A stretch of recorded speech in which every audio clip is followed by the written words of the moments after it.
નમસ્કાર દર્શક મિત્રો, હું વિવેક કલોલા આપ સર્વેની YouTube ચેનલમાં હાર્દિક સ્વાગત કરું છું. મિત્રો 120 ગોલ્ડન રૂલ્સ ઓફ ઇંગ્લિશ ગ્રામરની જે આપણી સિરીઝ ચાલી રહી છે તેની અંદર આજે આપણે રૂલ નંબર 36 જોવાના છે. મિત્રો રૂલ નંબર 36 છે એ ઘણો જ મહત્વનો છે, બરાબર છે. It is very important rule, બરાબર છે. તો શાંતિથી જોજો મિત્રો. જ્યારે પણ બરાબર છે કોઈ સેન્ટેન્સ ની અંદર નો લખેલું હોય, શું લખેલું હોય મિત્રો? નો એટલે કે જાણવું, બરાબર છે. તો ત્યારે હંમેશા બરાબર છે નો પછી કોઈ રિલેટિવ પ્રોનાઉન અથવા તો કંજક્શન લગાડવું જરૂરી છે. ખાલી નો નહીં હાલે, બરાબર છે. જ્યારે પણ કોઈ વાક્યની અંદર નો લખેલું હોય તો એના પછી રિલેટિવ પ્રોનાઉન અથવા તો કંજક્શન, બરાબર છે. રિલેટિવ પ્રોનાઉન એટલે શું મિત્રો?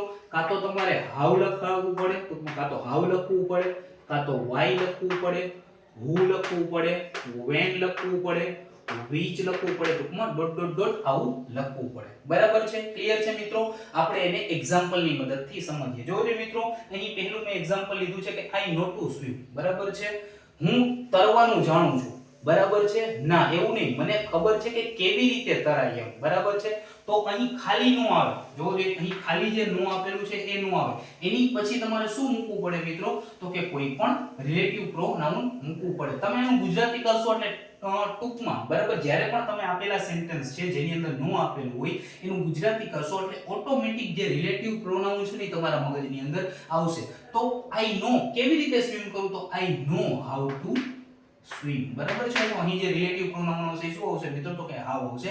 આઈ નો હાઉ ટુ સ્વિમ. તો હવે આ સેન્ટેન્સ કેવું છે? તો કે સાચું છે. ક્લિયર છે મિત્રો? બીજું sentence, I know to answer the question, બરાબર છે. મને ખબર છે, બરાબર છે, કે ક્વેશ્ચન જે છે એનો જવાબ ક્યારે આપવો. આઈ નો, હું જાણું છું ભાઈ, બરાબર. કોઈ તમને તમારી મગજમારી કરતું હોય, બરાબર છે, અને તમને કહેતું હોય, બરાબર, કે તું ભાઈ કાઈ ને કાઈ જવાબ નથી દેતો, કાઈ ને કાઈ રિપ્લાય નથી કરતો, તમે શું કહો? બરાબર, તો તમે કહો કે મને ખબર છે મારે એને ક્યારે જવાબ આપવાનો છે, બરાબર છે. તો આઈ નો, બરાબર છે, when, I know when to answer the question. તો મિત્રો આ રૂલ બહુ જ અગત્યનો હતો. યાદ રાખજો કે જ્યારે પણ નો આવશે તો નો પછી બરાબર કોઈ આરપી એટલે કે રિલેટિવ પ્રોનાઉન અથવા તો કંજક્શન મૂકવું જરૂરી છે. તો મિત્રો આ હતો રૂલ નંબર 36. આશા રાખું છું તમને આ રૂલ છે એ બહુ સારી રીતે સમજાવી શક્યો છે, બરાબર છે. જલ્દી જ મળીશું રૂલ નંબર 37 ની સાથે. ત્યાં સુધી જય હિન્દ, જય Bharat, take care, good bye, thank you so much.